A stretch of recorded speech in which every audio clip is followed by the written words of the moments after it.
Welcome into the Illini Inquirer podcast, and it is bracket time. And of course, we go to Bracket Brad. It's Brad Evans, FTNFantasy.com, FTNBets.com, Illinois grad we've had on the podcast here before. What a selection Sunday, Brad. Not only because we get brackets, but for the first time, you and I get to talk about Illinois in these brackets and a big part of these brackets for the first time in 8 years. So what was your Sunday like to watch Illinois win a Big Ten championship, and what was an epic game, and then also be the number one seed? I mean, Iowa's on top of the ladder as they announced on Selection Sunday that Illinois is a number one seed. Oh, it was a sweet release, let me tell you, because we, had all this pin-up frustration of last year, this empty husk of a man that I was, because we didn't have an NCAA tournament. And, I put in a ton of work. I think I banged out like 10,000 words previewing all the tournament teams from last year. And, I thought very highly of the Illinois team, thinking of them, as a single-digit seed that they could be a true dark horse and run roughshod through every region that they were going to be placed in. And, of course, then the sports world stopped, everything unplugged. And now we are back on that sports calendar again. So for me, it was euphoric, not only watching Illinois polish off Ohio State, and credit to the Buckeyes, man. They fought tooth and nail. They came out and got drilled. They got popped in the mouth down 17 and came back and, had a couple of really solid runs in that game to prevent another blowout from happening, pushing it overtime without Kyle Young in uniform. Got to give credit where credit is due. I mean, they showed a tremendous amount of toughness and poise, and Dwayne Washington was money in the bank in that game. Good Lord have mercy. He could not miss. My wife was like, miss a shot already, miss it. She was yelling at the television. And I was just, sitting there astonished. I'm like, hey, it's his day. It's his day. And he is single-handedly keeping them in this game. But yeah, seeing Illinois' name called, seeing the bracket revealed, as I was telling you before we jumped on the pod, I got 2 feet of snow outside in Denver. We were in the middle of a blizzard, and we had a couple of flickers of lights in our house. And I'm like, dear God, no. No, not today. Not today, Mother Nature. We ain't playing, all right? It's Selection Sunday. I got a lot of work to do, and thankfully we kept power here in Denver. It was the 4th worst snowstorm in the city's history. And then I saw the bracket reveal, and I'm on the edge of my seat because for me, that's the teacher with the red pen in her hand checking my work right in front of me. And things went well there until Syracuse materialized, and then I shouted out a bunch of expletives in my house, and my kids learned new words. So, other than that, very exciting to see Illinois on the one line. As I projected, a couple of weeks ago, as a lot of people were like, well, Illinois is not a 1 seed. Illinois is not a 1 seed. They got to do this. I was like, guys, Illinois is still a 1 seed. Now, of course, they, alleviated any doubt with that stirring run through the Big Ten tournament. But I am on, if there's a cloud 99 that exists, not cloud 9, but 99, I am sitting on it right now because March Madness is here, and the NCAA tournament will finally tip off later this week. The 4th time, Brad, in your lifetime, Illinois is a number 1 seed. How does this compare to 89, where they had 7 losses, or 01, where that was like, hey, Illinois basketball is back? 05, that was like, oh my gosh, this is the best team in the country. How does this one compare for you? It's got some 05 vibes to it. I'll be real with you. I was a kid in 89, and, I love that team, and I've become really good friends with Stephen Bardo, which has been one of the true joys of my life because I grew up idolizing the guy. So that's been a ton of fun. But, the 05 team, we all knew was the largely perceived favorite. Not by just biased pundits like you and I, but by, people across the board in the industry. They're like, damn, this team is good. I don't know who's going to beat them, even though they had that blip against Ohio State. We were all talking about, well, maybe that's a good thing. They already lost in advance of the tournament, so they get out of the way. They can recalibrate and then run roughshod through the field. This team, to me, is playing such peak basketball right now that I feel that they're in a similar conversation. And there are a lot of personalities. Of course, we had D. Brown on that team and Darren Williams and Luther Head. And D was just, brimming with personality. He was Mr. Illini and really still is to this day with a headband and the jersey popping and the Sports Illustrated cover and all that. And the community was such a buzz. You're in Champaign and, my sister and mom live out in Muhammad. I'm not there, but I read the piece that you guys had on 247 about the community kind of galvanizing and gathering around this team in a time of a pandemic, which is great to see, right? Because those are the things that my wife and I were reminiscing about that '05 team. Everywhere you look, people had signs in their yards. Orange and blue was, it was the color in the wardrobe for every individual in Champaign County, it seemed like, that season. And I'm sure you've seen that locally. And I can tell you from afar, just looking at the team and how they're playing and the personalities they have overall with this squad. Again, it gives me those '05 chills. It really does. And I may or may not have Illinois winning it all in my bracket. Just a little Wow. foreshadow there. Okay, so I want to get into the bracket, but I mean, I'm watching ESPN last night. I watched a selection show. Everybody has Illinois in the Final Four, so it is pretty amazing to see. But Yeah. you mentioned it, Brad. This is the teacher gets out his red marker. How did you do? What was that? What was the final count there? Yeah, I got 67 of the 68 correct.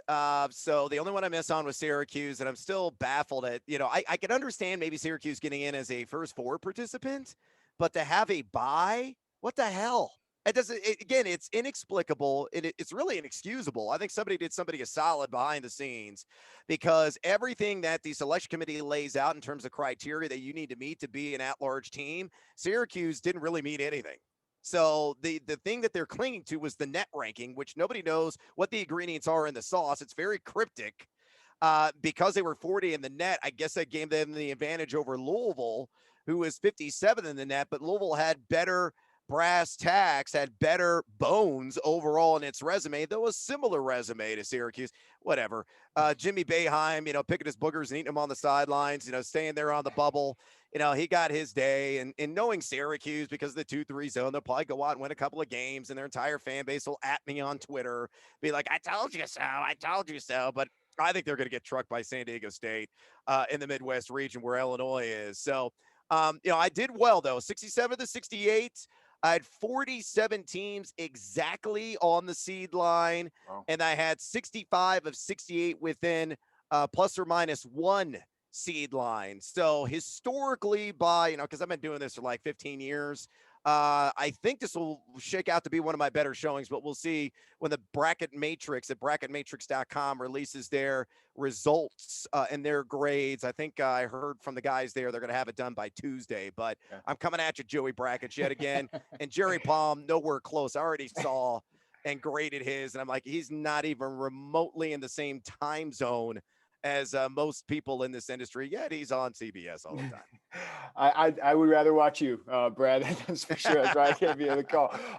Was there anything egregious that the committee had here, or anything that made you go, "Wow, that was wrong"?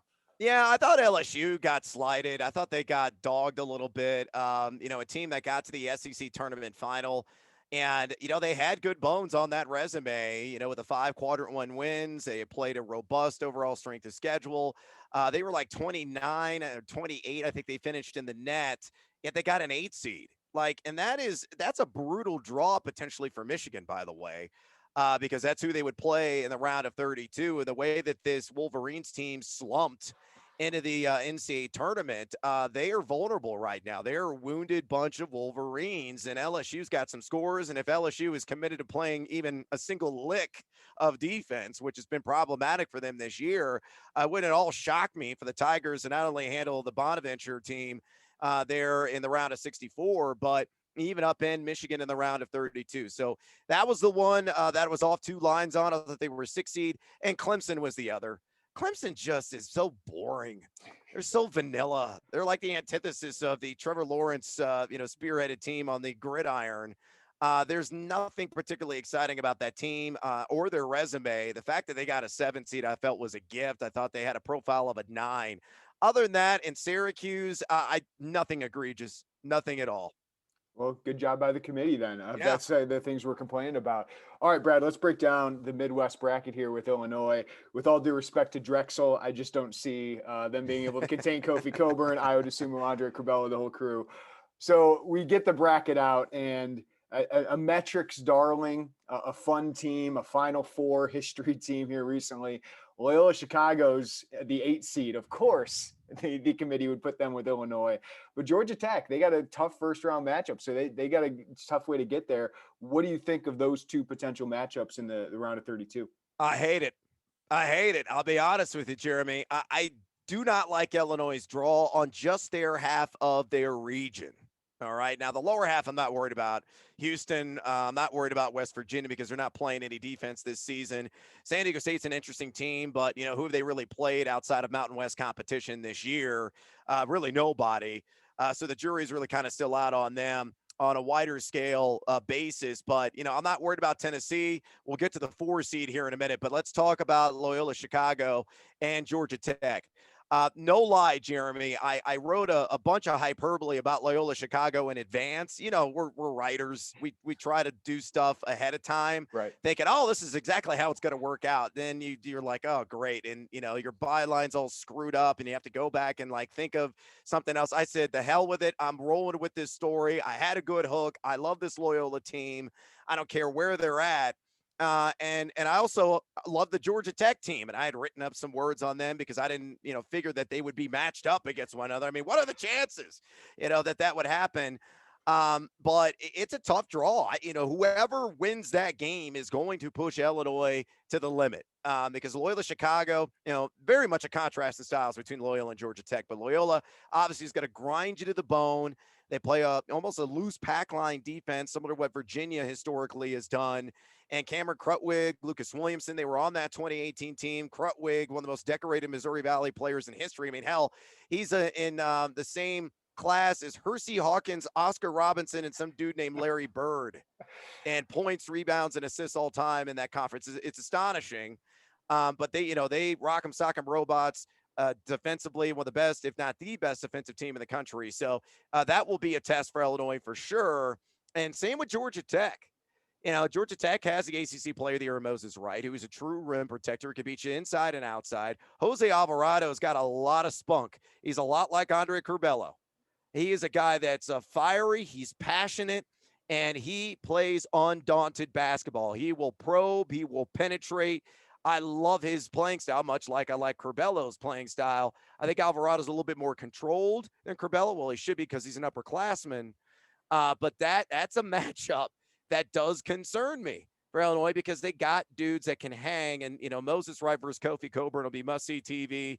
Ayo Dosunmu and Andre Curbelo going up against Jose Alvarado will also be must-see TV. But those two teams, again, will challenge Illinois in the round of 32. So don't think that Illinois is going to get by with a sweatless victory. Yeah, and then you mentioned it. I think the one that shocked me, and I watched Brad Underwood's face as this team popped up, Oklahoma State. Again, love the storylines. Right. Number 1 pick in the draft, Cade Cunningham, but of course, Brad's former employer, and they did not leave on great terms there. First, Oklahoma State's got to get there. Liberty's an interesting team. Tennessee could be a problem for them in the second round, but they're playing well. It's second most quad 1 wins. What do you think of that potential Sweet 16 matchup against Oklahoma State?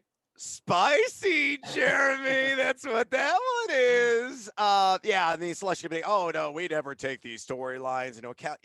BS, hogwash, poppycock. You absolutely do. And we can get to another Big Ten team, Michigan State, UCLA. That's another one. Of course, you're playing that storyline with a couple of blue blood programs because you need the ratings on True TV. I get it. But yeah, look. Oklahoma State was one of the teams I did not want to see. And I thought they were slided a little bit. I am projected as a 3 seed because of those quadrant 1 wins. And again, this stupid net rating, which has got it's all wonky. It's broken. It's got all kinds of warts. I mean, when Colgate's number 8 in the net, it's got issues, especially with sample sizes. Oklahoma State was barely a top 30 net team despite all the quadrant 1 wins. And that was puzzling to me. So, that's a team that should have been a little bit higher up. Should have been a 3 seed. Illinois does match up well with them. Now, Cade Cunningham's going to be a load. Absolute load. I would imagine that Ayo Dosunmu would be on him. He could switch off at times with Trent Frazier, but, he's one of the best dribble drivers in college basketball and finishes around the rim. And it's not so much him, it's more than just Cade Cunningham. Avery Anderson's really come on strong in a 30-point game here recently. Likely is, very energetic in the post. The Boone's very energetic in the post. Williams can knock down some triples, and they're an outstanding defensive team. Mike Boynton's done a great job with them. in terms of their defensive acuity. They've given up just right around 0.89 points per possession over their last 8 games. So they would be very challenging to Illinois. I think Kofi Coburn's a problem for most teams. He would be a problem for them as well. I think Georgie B would have some quality minutes off the bench and be quite successful. But yeah, Kate Cunningham versus Ayo Dosunmu. If you're an NBA executive, there's no reason to wear pants. I was going to say, I think that is the greatest opportunity for Ayo Dosunmu. I mean, we talk about Darren and how much he helped his stock with that run. I think for Dosunmu, that game, especially, and this could help him get into possibly that late lottery. You mentioned it. I think if they get through there, it almost is a bigger test than what they have below. 100%. Brad. 100%. So why is that? Why is West Virginia, Houston, that kind of crew, San Diego State, not as concerning to you? Well, West Virginia, as I said before, this is, that would be a fun matchup if, Illinois were to go toe to toe. Obviously, Huggins and Brad have, great pass together, very similar style that, Underwood used to implement, the kind of the press Virginia style. And, that press Virginia style does not exist anymore. This team has had to alter with the personnel. That's a credit to Huggs and his ability to adjust. But defensively, this is one of the weaker units he's had in the last several go-rounds. Now, Deuce McBride is a bucket getter. I like him quite a bit. Derek Culver is a true rim protector and an excellent guy there in the paint. But I think Illinois has just they're much better across the board, position by position when you break it down. And I think you can really score on West Virginia this season in transition. We've seen that often this year. We saw it with the Baylor game, coming off the COVID pause and where it was kind of a get right game for them in Morgantown. They won by, I think it was like 5 points in overtime in that matchup. But I think Illinois would be able to handle business with them without, really being pressed, to the brink. And then Houston's, kind of a wild card team. Houston is, another little spicy history there. Kevin Sampson, right? Phone calls, Kelvin, phone calls. But look at Sampson's teams. The identity is always great defense, and this Cougars team is no different. They play positionless basketball. Everybody's between about 6'4" and 6'8" across the boards. They don't have a true big, but they all have condor-like wingspans. Excellent off the dribble. They're going to play a more in a half-court setting, the occasional sprint out that they'll get from their pressure defense, the turnovers that they create. But if Illinois just, protects the basketball, they can play that rock'em sock'em robot style. I think Illinois is just too talented across the board. And again, Kofi Coburn is just a matchup problem for about 90% of the teams in the tournament. As much as I would assume is going to get all the headlines, and he looks like Batman for crying out loud. He's awesome. The greatest face mask ever invented for a person with, a busted nose. But it's Coburn who I believe is the true, he's not an X factor, but he's the true player that, coaches are going to be waking up in the middle of the night in cold sweats thinking, what the heck do we do with this guy? Because there are just so few teams that have bigs that can match up against him. And Houston certainly does not check that box. So again, I'm not worried about anybody. San Diego State, we'll see about them. But again, very good defensive team. They've had some outages offensively, but they have not played a challenging schedule, not nearly as rough and rugged, compared to even the bottom half of the Big Ten. I compare, because Illinois fans might look at their bracket and say that's tough, and that's true. But then I look at Michigan's and I say they didn't get any breaks either with Alabama, Texas. You mentioned LSU. Florida State is a team I would not want to see in my bracket. UConn is a 7? Right. Like UConn could go to the Final Four the way that they played over the last month.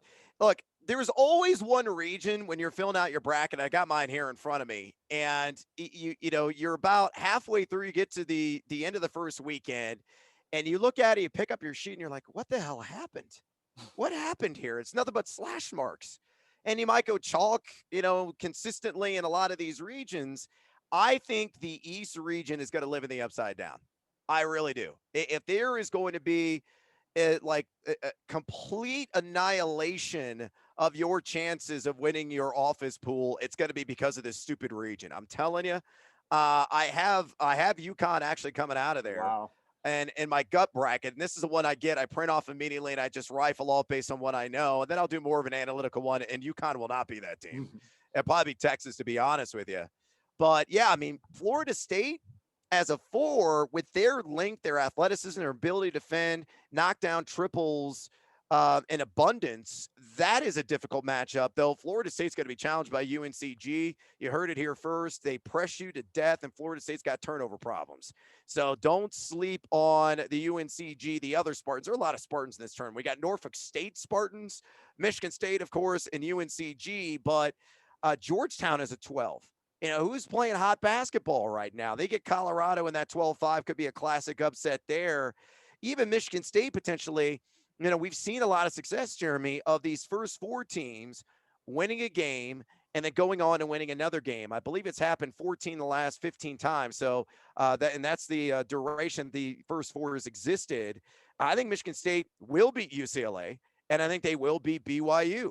And I think they will continue that streak. So, yeah, it's a murderer's row. That entire region is inebriated. Slobber knockered, shots of tequila for everybody, and they wake up with a massive hangover. What do you think of Gonzaga and Baylor? The 2 teams, I think everyone has thought they'd be in the Final Four. What do you think of their paths? I think Gonzaga's got the easiest, as they should. I mean, they're the number 1 overall seed. Missouri, Oklahoma, yeah, whatever. In the round of 32. Creighton, Creighton's an interesting team, but this is the best McDermott defensive team that he's ever had. And obviously with Zagorowski and Bollock, those guys can really fill up the cup. Virginia with the COVID issues, and now they're going to get into the bubble late. We don't know if they're going to have their full complement of players. Same with Kansas. It's interesting. They're both in the same region.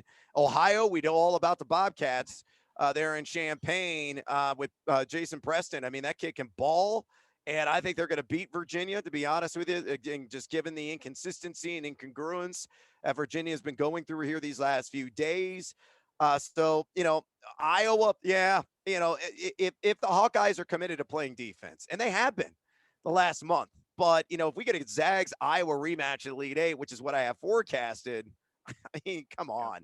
Ain't going to be close. They're going to get boat raced again. And then in terms of Baylor, Baylor's got a little bit of a tougher road. Potential round 2 matchup against North Carolina ain't going to be no walk in the park, and they can really exploit that matchup zone because of their size and second chance opportunities. It's all contingent on what version of the Tar Heels that we see offensively. If balls are falling through the cylinder to go along with that defense and length, they could beat almost anybody in the country. So Baylor, again, will have its hands full there. Purdue, I wouldn't sleep on them. I love this Purdue team. I love the development of Zach Edey. I think Draymond Williams, one of my favorite players to watch in college basketball, do-it-all guy there in the post. Arkansas is rocking and rolling. I think that's a team that's got Final Four potential. I've got them in the Elite Eight, and we'll see about the Buckeyes. Again, the Buckeyes showed tremendous resiliency in that Big Ten final, but they have been riding a rocky road here down the stretch, and defensively, they're still very flawed. And I'm telling you, Jeremy, if you have not seen Oral Roberts play, oh, Lord, have mercy. Are they going to unleash and the heavens are going to open up? If Ohio State does not get out there and defend the perimeter, and it may not even matter, because I've seen Oral Roberts guys, Admas and the other couple of guys that they have on their squad, they're pulling up from like 35 feet and draining shots at will. So I love them plus 16.5, you sports bettors there in Illinois. I was going to ask, Brad, what's the team? Are you taking Ohio? Like, Ohio seems like a pretty sexy pick, and I understand it. Virginia, potentially the first round, given their COVID issues. We've seen Jason Preston. He's probably going to have a chance to play in the NBA. Yep. Creighton is a little wobbly given everything that's happened there. Is there any other team, or is that the team you think could be the surprise double-digit seed here? Well, I think there's a couple of them. Look, I think Ohio definitely could surprise. They're catching 8.5. Love the Bobcats there. That line is a bit of a head scratcher to me. And Virginia's always going to play a tight game anyway. It's just their style because they limit possessions overall. And Ohio's just, they're firing all cylinders offensively, and the unpack line defense is what I'm calling it right now. No longer the very much pack line defense that we saw previous seasons with Tony Bennett's squad. I think Georgetown's going to beat Colorado. I really do. And it's going to be a trendy pick, but I get it. Patrick Ewing, man, hat tip to you. Way to go. Don't be Chris Mullen, and like ruin your alma mater, right? Yeah, he could actually coach, folks. And yeah, the MSG security guards may not know who the hell he is, but maybe they do now. But, I think that team, because of their ability to rebound, they generate a second chance opportunity over a third of the time. They're shooting over 38% their last 9 games. They're really coming together as a cohesive unit at the right time. And going up against Colorado and CU, veteran savvy team. These guys have not been in the NCAA tournament as a group. I love McKinley Wright. I love Evan Batty, but the defensive chops at Georgetown, I think, is going to do them in. I like that upset. Love Winthrop as well. It's going to be another trendy one. The line opened at Villanova -6. The Eagles soar offensively from deep. And, over 39% of their shots are along the 3-point arc. And that's a problem with Villanova. They don't defend the perimeter. And without Colin Gillespie, having those defensive downsides, I think Winthrop's going to come in. And by the way, Winthrop's got size. They're probably the deepest team in terms of minutes played of any team in this NCAA tournament. They've got defensive chops as well.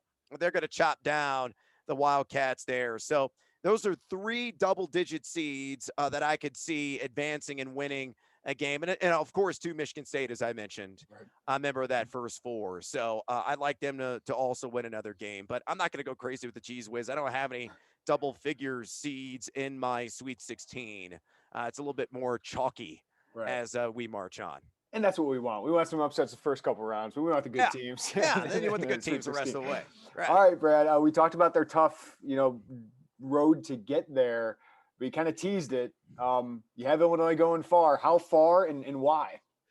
Yeah, I have Illinois win the title. And, it's not because I have this illuminated eye over my left-hand shoulder here on this Zoom call, Jeremy. It's because I think Illinois is playing the best basketball of any team in the country right now. And last 10 oftentimes doesn't mean a guaranteed future success in how you've played. But, by the advanced analytics in particular, there's one measurement there. I mean, Illinois' top 7 in Ken Palm and adjusted offensive and defensive efficiency. So they check that box. They're historically good right now in that category. They have depth. They have no weak points in any position. And again, you have the best inside-outside combination of college basketball, and Ayo Dosunmu and Kofi Cockburn. And I don't think that's even arguable. I think it's indisputable. And I think there are a lot of people, a lot of pundits in the business like myself would agree with that. So, again, they're going to be challenged. They're going to be tested in their top half of their region in the Midwest. They get past that. I think it does get easier. I think there is a rematch potentially against Baylor in the Final Four, and I think it's going to be a very different story the second time around. Learning the lessons from that first matchup, and, Illinois playing much better basketball than the Baylor Bears are here down the home stretch. I think Illinois would beat them in a second chance dance. And, if they go up against Arkansas and Coach Muss, I think they would take down the Razorbacks first to 95 wins in that game. And I've got Illinois playing Gonzaga in the final. And I think they will beat the Zags. I think Illinois matches up tremendously well with Gonzaga. I think Kofi Cockburn can neutralize Drew Timme in the post just because he's so wide and he has the lateral speed and agility to hang with Timme and some of those post moves that he has. Ayo Dosunmu versus Jalen Suggs would be a tremendous matchup there. Maybe get a little Trent Frazier on him as well, since he's our true defensive stalwart on this team. Corey Kispert, I think, would be a bit of a handful because he's big body, he can put it on the deck, he can flush it on, and of course he's a dead eye from outside. So that's a guy who could go like full Dwayne Washington on us, and that could be problematic. But other than that, Illinois plays great in transition. So we have a good, fluid, flowing game. Illinois thrives and excels off of that, and that's what Gonzaga typically likes to play. So, again, it's a matchup-based game. And I think Illinois in a one-on-one against the Zags would beat him pound for pound. Ended up hoisting the hardware in the end. And, man, I tell you what, the tumble in would be swelled to the brim. Swelled to the brim. Tumble in, stumble out, they say. I might just live there if that were the case for, like, the next month and just live in a bucket. Just live in a bucket. It would be amazing. It would be amazing, Brad. But before I let you go, and always appreciate the time, not to get sappy here, but I think it's a year to get sappy. We didn't have this bracket last year, right? So for you, such a big college basketball fan, and you live this all year and you lead up to this, and it's one of the best, days and months of the year. What's this going to be like? Well, for me, again, it is true euphoria.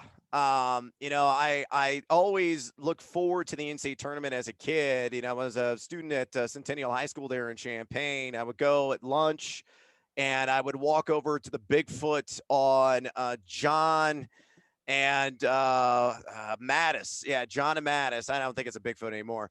And I would go buy USA Today, and they had the pullout section. This is old school. This is showing my age. I'm 42 years old. Just deal with it, folks. I'm a man. I'm 40.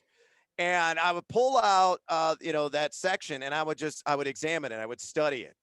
Whatever was going on, at school, it didn't matter to me. In advance of the tournament, that was everything to me. Studying every team down to the brass tacks to figure out how I'm going to organize and situate them on my bracket. Then, and I was in high school, I would sneak in a little radio, and I had like a little pocket radio, and I would, work up and thread a headset into my ear, and I would just sit there and like rest on my head, and listen to games. That was the worst, Because right? You're in school and the tournament's going on. It was the absolute worst. it's the worst. And I would say to my dad, like, Dad, Mom, I've got the March Madness fever. Can I say no? You need to go to school. All right. So I would go, but I would listen to the games, and then I would, immediately drive home. When I was an upperclassman, and when I walked to school my freshman year, I would like run home and turn on the game. Dad, what happened? What's going on? And then I would just sit there and watch hoops all day and all night. So, I'm waxing nostalgic a little bit here, but we didn't have this for a year. And this is, for me, everything. This is the event that I live for every year. I love the NFL. I cover fantasy football. I eat, breathe this stuff from a sports betting and fantasy perspective. But for me, the NCAA tournament is the unrivaled champion of sporting events. And to have it back again just has me on that cloud 99. Absolutely. All right, Brad, what do you got coming up? FTNbets.com, FTNfantasy.com. Yeah, look, we got an entire NCAA tournament scouting guide that myself, Mike Kutry, John Findler put together. It's only $7.95, and it is a full color PDF. We got a great graphics designer, George Z, on our staff, who threw it together with a beautiful, clean design, printer friendly. It's sponsored by Tipico Sportsbook and also monkeyknifefight.com. So it's pluses, minuses, players to watch, team outlook. Very similar to that USA Today pullout. Might have been an inspiration for that idea that I had kicking around in my head for the last several years. And, I was going to do this last year. FTN wasn't even a thing yet at this point last year. I was going to release it as a Substack. And I was like, no, we're going to kick this sucker up a notch. And I'm going to hire a couple of guys that, Kutry played Division III basketball. Findler, I believe, also played D3 basketball. So they know a thing or two about the X's and O's of the game. We're all analytics junkies as well. And then we just watch a ton of basketball and scout these teams. We've been doing it for months, and we just pour our heart and souls out into this easy to read doc. And each team is only about 250 to 300 words. So you can zip through. And again, it's, for those of you that like pictures, we got pictures, right? And it's nice and organized with all, again, the pluses, the minuses, the players to watch, and the outlook. And again, it's only $7.95. Got ftnbets.com/pricing. To get on that right now. So I got that, got the Sirius XM show going on. Pat Bradley and I are going to be doing a special NCAA tournament show, former Arkansas standout, tomorrow, Sirius XM Fantasy Sports Radio from 2 to 4 p.m. Eastern time. I got an obscene amount of bets that I'll be posting not only at ftnbets.com, but also for free because I never put my picks behind a paywall on Twitter at Noisy Huevos. And I think I'm making another, I don't know, roughly 150 media appearances between now and the end of the week. Oh, and one last thing too, Jeremy. I'm going to be doing Q&As on social media, on Twitter, at Noisy Huevos every single day at 4:15 p.m. Eastern time. So 3:15 p.m. Illini time, if I can get that out. And it's just me interacting with my audience, Q&As about the bracket from a betting perspective, from just filling out the brackets for your office pool, whatever it is. You want to pick my brain about any of these teams, I'm well-versed, and it's there, open to the masses. So come hang out with me, drink some tequila, and we'll talk bets and brackets. We're the busiest people, hardest working people, and passionate people I know in the business, and love seeing all this stuff, Brad, and appreciate the time being one of the 150 that you have. Thanks for making time for us, man. Muchas gracias. Go Illini!